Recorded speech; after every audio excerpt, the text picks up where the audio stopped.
ಬರೀ ಇಂಥದೆಯ ಇವನಂತೂ ಆಗಿಂದ ಅವಳೇ ನೋಡ್ತಾವಳೆ. ಗಾಯ್ಸ್, ಚಿಕ್ಕ ವಯಸ್ಸಿಂದ ನನಗೊಂದು ಡೌಟು, ಇಷ್ಟು ದೊಡ್ಡ ಬಸ್ಸಲ್ಲಿ ಎಷ್ಟು ಫಸ್ಟ್ ಏಡ್ ಕೆತ್ತಿದ್ರಲ್ಲ ಅದೆಂಗೆ ಅಂತ. ಈಗ ಸಡನ್ ಆಗಿ ಬಸ್ ಆಕ್ಸಿಡೆಂಟ್ ಆಯ್ತಪ್ಪ. ಈಗ ಬಸ್ಸಲ್ಲಿ ಅವರು 40-50 ಜನ ಇರ್ತಾರೆ. ಆಂಬುಲೆನ್ಸ್ ಬರೋದು ಲೇಟ್ ಆಯ್ತು, ಅದನ್ನೆಲ್ಲ ಹೆಂಗ್ ಮಾಡ್ತಾರೆ? ಅಷ್ಟು ಚಿಕ್ಕ ಫಸ್ಟ್ ಏಡ್ ಕಿಟ್ಟಲ್ಲಿ ಉಳಿದಿರೋ 45 ಜನಕ್ಕೆ ಹೆಂಗ್ ಫಸ್ಟ್ ಏಡ್ ಮಾಡಿದ್ರೆ ಅಂತ. ಹಾಯ್, ಚಂದ್ರಪಟ್ಟಣ ಬಂದಿದ್ದೀವಿ, ಬಂದಿವನ. ಸೊ ಫೈನಲಿ ಚಂದ್ರಪಟ್ಟಣ ರೀಚ್ ಆಗಿದ್ದಾಯ್ತು. ಅದು ಧರ್ಮಸ್ಥಳ ಹೋಗೋಣ ಅಂತ ಹೇಳ್ಬಿಟ್ಟು ನನ್ನ ಮಗ 10:15 ಫೋನ್ ಮಾಡಿದ್ದಾನೆ. 10:15 ಫೋನ್ ಮಾಡಿ ಎದ್ದ ನೋಡಿ ನೈಟ್ ಪ್ಯಾಂಟು ಇಲ್ಲಿ ಎದ್ದ ನಂಗೆ ಅವನ ಅಜ್ಜಿ ಲಾಡಿನೂ ಒಳಗೆ ಹಾಕೊಂಡಿಲ್ಲ.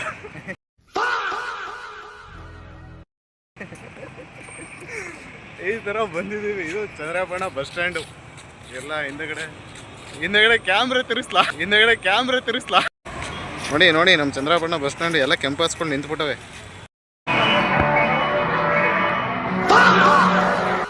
ಗಾಯ್ಸ್, ಹೊಟ್ಟೆ ಹಸ್ತಿದೆ, ಊಟ ಮಾಡಕ್ ಹೋಯ್ತಾ ಇದ್ದೀವಿ.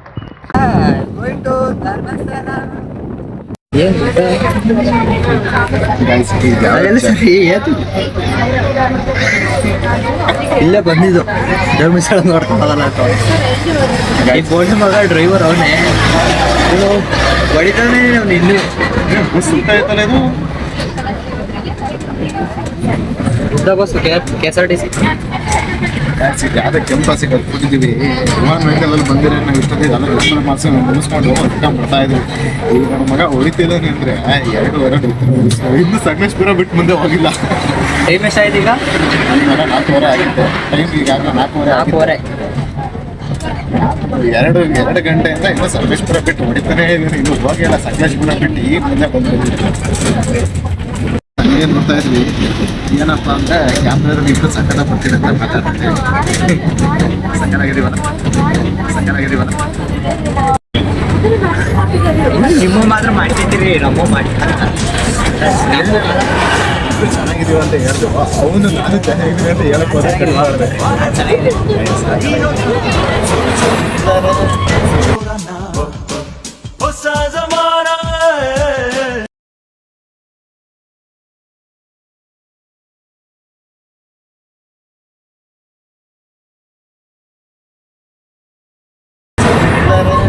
ಇದೆಲ್ಲ ಹೋಗುತ್ತೆ ಇವಾಗ. ಗೈಸ್, ಧರ್ಮಸ್ಥಳ ಹೋಗ್ತಿರೋ ಮೇನ್ ಮ್ಯಾಟರೇ ಇದು. ಇವನು ಮುಡಿ ಕೊಡೋದಕ್ಕೆ ಚಾಲೆಂಜು ಏನಪ್ಪ ಅಂದ್ರೆ ನಮ್ಮಿಬ್ಬರಲ್ಲೇ ಚಾಲೆಂಜ್ ಬಂತು. ಇವನು ನಂತರ ಹೇಳ್ತೀನಿ ಅಂತ ಹೇಳಿದ್ದಾನೆ. ಸೊ ದಟ್ ಧರ್ಮಸ್ಥಳ ಹೋಗಿ ಮುಡಿ ತೆಗೆಸ್ಕೊಂಡು ಈಗ ಬರ್ತಾ ಇದ್ದೀವಿ.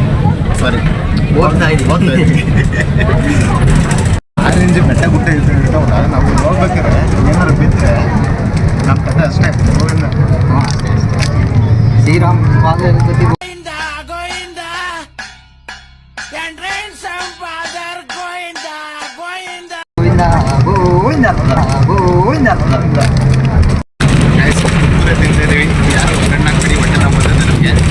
ನಾಯಿ ಕೊಡ್ದಂಗೆ ತಿಂತಾ ಇರೋದು ನನ್ನ ಪಾಲಿಂದ ಅಂತ ಮಡಿಕೊಂಡು. 2 ತಗೊಂಡೆ ಆಗಲೇ ಇವನ್ ಪಾಲಿಂದ ಇವ್ನು ಕೊಟ್ಟೆ, ಇವ್ನು ತಿನ್ಕೊಂಡ. ನಮ್ಮ ತರೊಳಗೆ ತಾಂಡ್ರದ ಬಿಸಾಯ್ತಿ ನಮ್ಮ ಋಣನೇ ಇಟ್ಕೊಬಿಡಿ. ನಮ್ಮ ತರೊಳಗೆ ತಾಂಡ್ರದ ಬಿಸಾಯ್ತಿ ನಮ್ಮ ಋಣನೇ ಇಟ್ಕೊಬಿಡಿ. ನಮ್ಮ ಪಾಲಿ ನಮಗೆ ಬೇಕು. ಬೇಜವಾಬ್ದಾರಿ ನನ್ನ ಮಕ್ಕಳ ಜೊತೆ ನಾವು ಅಲ್ಲಿ ಹೋಗ್ತಾ ಇದ್ದೀವಿ. ನೀವು ಭಾರಿ ಜವಾಬ್ದಾರಿ ಇರೋ ಬಂತು. ಇನ್ನೇನು ಸಮಾಚಾರ? ಅಲ್ಲಿ ತೋರಿಸಲ್ಲ.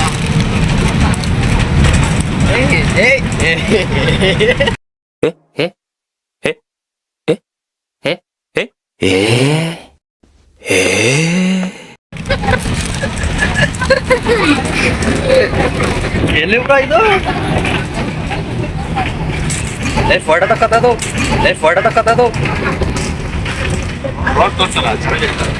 ಹಿಂಗೆ ಹಿಡಿತೀರಿ ಈಗ. ಹೇಳಪ್ಪ.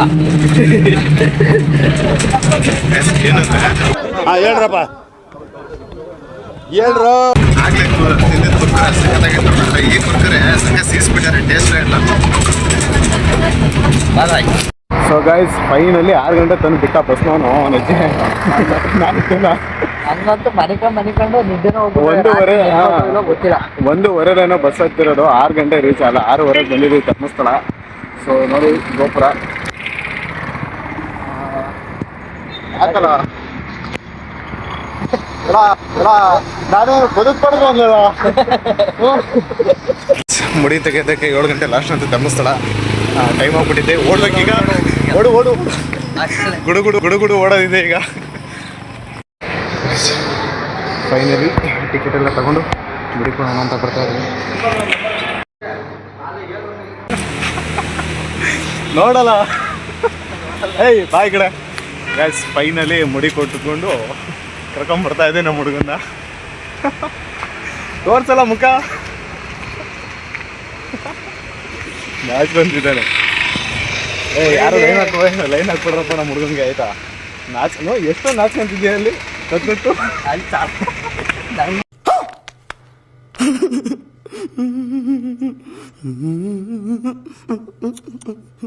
ಬಂದ್ಬೇಕಂತ ಅವನಿಗೆ. ಸೊ ಈಗ ಫೋನ್ ಕೊಡ್ತೀನಿ, ಬಾಯ್. ಫೈನಲಿ ಹೊಳೆಯಲ್ಲಿ ಸ್ನಾನ ಮುಗಿಸ್ಕೊಂಡು ಈಗ ದೇವಸ್ಥಾನ ದರ್ಶನ ಹೋಗ್ತಾ ಇದ್ವಿ.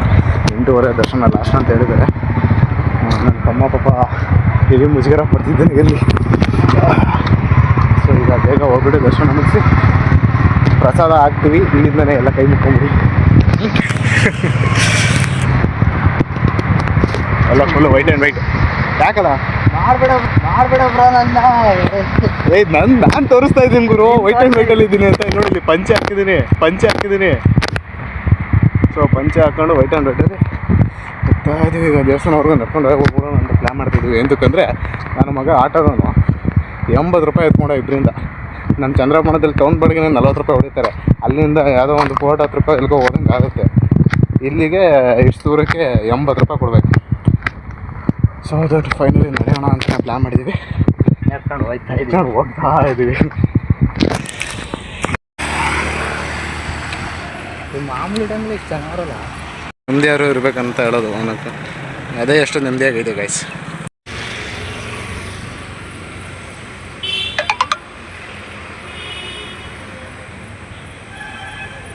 ಸೊ ಗೈಸ್ ಫೈನಲಿ ದರ್ಶನ ಮಾಡೋದಕ್ಕೆ ಹೊರಗಡೆ ಹೋಗ್ತಾ ಇದ್ದೀವಿ. ಫೈನಲಿ ನಮ್ಮ ತಮ್ಮ ಈ ರೇಂಜಿಗಿದ್ದಾನೆ. ಈಗ ಸ್ವಾಗ್ ಮಾಡ್ತಿದ್ದಾನೆ, ಟೋಪಿ ಹಾಕೊಂಡ್ಬಿಟ್ಟಿದ್ದಾನಲ್ಲ ಅದಕ್ಕೆ. ಸರಿ, ಆಮೇಲೆ ಸಿಗುವ. ಎಲ್ಲ ಮುಗಿಸ್ಕೊಂಡು ಊಟ ಮಾಡಿಬಿಟ್ಟು ಬಸ್ ಹತ್ತಿದ್ದೀವಿ. ಊರಿಗೆ ಹೋಗ್ತೀವಿ. ಬಸ್ ಇನ್ನೂ ಹೊರಟಿಲ್ಲ. ಬಸ್ ಹೋಗ್ತೀವಿ. ಸುಮ್ಮನೆ ಗೊತ್ತಿಲ್ಲ ಯಾಕೆ ಚಾ ಕಾಸ ಇಲ್ಲ. ನಾನು ಅದನ್ನು ಅವರು ಹೇಳಬೇಕು, ಕಮೆಂಟ್ ಮಾಡ್ತೀವಿ. ಹೆಂಗೆ ಹೋದ್ರೆ 1 ಹಾಫ್ ಆನ್ ಅವರ್ ನೋಡಬೇಕು ಬಸ್ ಹೋಗೋದು. ಅಷ್ಟೊಂದು 11 ಗಂಟೆ ಆಗುತ್ತೆ. ಊರಿಗೆ ಹೋಗಿ ರೀಚ್ ತಕ್ಷಣ 1:30-2 ಗಂಟೆ ಆಗುತ್ತೆ. 2 ಗಂಟೆಯಿಂದ 4 ಗಂಟೆವರೆಗೂ ಮನೆ ಹೊಡಿಬೇಕು ಸರ್. 6 ಗಂಟೆವರೆಗೂ ಯಾವುದು ಬಸ್ ಇಲ್ಲ ನಮಗೆ. ಬಸ್ ಸ್ಟ್ಯಾಂಡಲ್ಲಿ ಮನೆ ಕಷ್ಟೇ. ಅಲ್ಲಿ ಧರ್ಮಸ್ಥಳ ಸಿಕ್ಕಿದ್ದಿಲ್ಲ. ಬೆಳಿಗ್ಗೆ 10 ಗಂಟೆ ಫೋನ್ ಮಾಡ್ದ. ಏನೋ ಅಂತಾರೆ ಪ್ಲಾನ್ ಇರಲಿಲ್ಲ ಗೈಸ್. ಈ ಥರ ಬರ್ತೀವಿ ಹಿಂಗೆ ಸಡನ್ಲಿ ಅಂತ ಮಾಡ್ಕೊಂಡು ಏನೋ ಎದ್ದಿರಲಿಲ್ಲ. ಫೋನ್ ಮಾಡಿ 10:00 ಫೋನ್ ಮಾಡಿಬಿಟ್ಟು ಹಣ ಮೇಲೆ ಹೋಗೋಣ ನಾವು ಅಂತ ಸುಮ್ಮನೆ ನಾವು ಹುಡುಗರೆ ಹಿಂಗೆ ಗೈಸ್. ಅದೇ ನೋಡಿ ಸ್ನಾನ ಮಾಡಿಲ್ಲ ಅಂತದ ಅಂದರೆ ಎಲ್ಲ ಸ್ನಾನ ಮಾಡಿತ್ತು.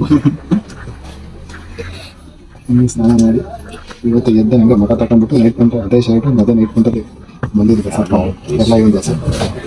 ಹಿಂಗೆ ನಾವು ಆ ಥರ ಬಂದ್ಬಿಡಿ ಹೆಣ್ಮಕ್ಳು ನೋಡೋಣ. ಆಗಿಲ್ಲ ಅದೇ ಕಾಣೋದಿಲ್ಲ. ಆಗಲ್ಲ ಬಂದ್ಬಿಡಿ ಓಪನ್ ಚಾಲೆಂಜ್ ಕೊಡ್ತಿದ್ದೀನಿ ಗರ್ಲ್ಸ್. ನಮ್ಮ ಥರ ಈ ಹಿಂಗೆ ಸಣ್ಣಲ್ಲಿ ಬೆಳಗ್ಗೆ ಎದ್ದ ತಕ್ಷಣ ಪ್ಲ್ಯಾನ್ ಮಾಡ್ಕೊಂಡು ಧರ್ಮಸ್ಥಳ ಬಂದ್ಬಿಡಿ ನೋಡೋಣ ಅಂತೆಲ್ಲ ಆದರೆ ಅನ್ಪ್ಲಾನಿಂಗಲ್ಲಿ ಬರಬೇಕು. ಪ್ಲಾನ್ ಬರೋಂಗಿಲ್ಲ. ರಿಪೇರ್ ಆಗಿ ಅದೆಲ್ಲ ಬರೋದಲ್ಲ. ಹಿಂಗೆ ಪ್ಲ್ಯಾನ್ ಇರ್ತದೆ. ಸಣ್ಣ ಬರೋದಿಲ್ಲ ಅದೇ. ಓಕೆ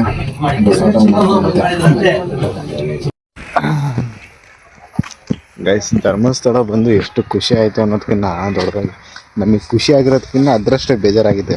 ಸೌಜನ್ಯ ಮ್ಯಾಟರ್ ಒಂದೇ ಅಲ್ಲ, ನಾವೇ ಕಾಣ್ತೀವಿ ನಮಗೆ. ಬರೀ ಸೌಜನ್ಯ ಮ್ಯಾಟರ್ ಒಂದೇ ಅಲ್ಲ, ಅದೇ ರೀತಿ ತುಂಬ ವಿಷಯಗಳಿದೆ. ಅವ್ರು ಯಾಕೂ ಇನ್ನೂ ಇಂಥ ಪುಣ್ಯ ಭೂಮಿಲಿ ಅದೇ ಹೇಳ್ತಿರಲ್ಲ ನ್ಯಾಯ, ಇನ್ನೂ ಅಂತ ಎಷ್ಟೋ ಇನ್ನೊಸೆಂಟ್ ಸೋಲ್ಗಳಿಗೆ ನ್ಯಾಯನೇ ಸಿಕ್ಕಿಲ್ಲ. ಅದು ಇಂಥ ಪುಣ್ಯಕ್ಷೇತ್ರದಲ್ಲಿ ಇಂಥ ಅದೇ ಹೇಳ್ತಾರಲ್ಲ ದೈವಶಕ್ತಿ ಇರೋ ಜಾಗದಲ್ಲಿ ಇನ್ನೂ ಅದೆಲ್ಲ ಕ್ಲಿಯರ್ ಆಗಿರೋದು ಇನ್ನೂ ಒಂಥರ ಸಖತ್ ಗಿಟ್ಟಿಗಾಗ್ತಿದೆ. ಅದೆಲ್ಲ ಯಾವತ್ತು ಕ್ಲಿಯರ್ ಆಗುತ್ತೆ ಏನೋ ಒಂದು ಐಡಿಯಾ ಇಲ್ಲ. ಬಟ್ ಆದಷ್ಟು ಬೇಗ ಅದೆಲ್ಲ ಕ್ಲಿಯರ್ ಆದರೆ ತುಂಬ ಖುಷಿ ಅನ್ಸುತ್ತೆ. ಏನೇ ನಿಜ ಬ್ರೋ, ಸೀರಿಯಸ್ ಆಗಿ ಇವತ್ತು ನಲ್ಲಿ ದೇವ್ರ ದರ್ಶನ ಎಲ್ಲ ಆರಾಮಾಗಿತ್ತು, ಊಟ ಆಯಿತು, ಎಲ್ಲ ಅನ್ಪ್ಲಾನೆಡ್ ಆಗಿ ಬಂದಿದ್ವಿ, ತುಂಬ ಖುಷಿ ಆಯಿತು. ಬಟ್ ಈ ವಿಷಯ ಎಲ್ಲ ಒಂದು ಕಡೆ ಅಷ್ಟು ಖುಷಿನ ಒಂಚೂರು ಡಲ್ ಮಾಡ್ತಾನೆ. ಇಲ್ಲಿ ದೇವ್ರು ಇದ್ದಾನೆ ಅಂತ ನಾವು ನಂಬ್ತೀವಿ. ಇದಕ್ಕೆಲ್ಲಕ್ಕೂ ಬೇರೆ ಏನಾರು ಒಂದು ಮಾಡಬೇಕು ಅಷ್ಟೇ. ಹೋರಾಟ ಎಲ್ಲ ಆಲ್ರೆಡಿ ಮಾಡಿ ಇದೆಲ್ಲ ಸೈಲೆಂಟ್ ಆಗಿಬಿಟ್ಟಿದ್ರೆ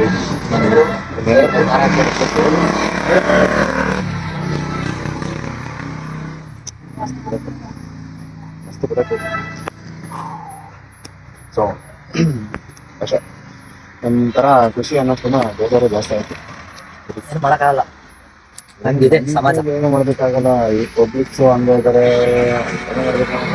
ಸರ್ಕಾರ ಸರಿ ಇರೋ ಅಥವಾ ಜನಗಳು ಸರಿ ಇರೋ, ಸಮಾಜನೇ ಸರಿ ಇರೋ ಅದೆಲ್ಲ ಗೊತ್ತಿಲ್ಲ. ಬಟ್ ಇದಕ್ಕೆಲ್ಲ ದೇವರು ಏನು ತೀರ್ಮಾನ ಕೊಡಬೇಕು ಅದನ್ನು ಕೊಡ್ತಾನೆ. ಅದು ಹೋಗಿ ಎಲ್ಲ ಸರಿಯಾಗುತ್ತೆ. ಅಂದರೆ ಇನ್ನೂ ಎಷ್ಟು ವರ್ಷ ಆಗುತ್ತೋ ಎಷ್ಟು ದಿನ ಆಗುತ್ತೋ ಗೊತ್ತಿಲ್ಲ. ನ್ಯಾಯ ಯಾವತ್ತೂ ಗೆಲ್ಲುತ್ತೆ. ಸೊ ಇದಕ್ಕೆಲ್ಲ ದೇವ್ರ ಮೇಲೆ ಭಾಳ. ಸೊ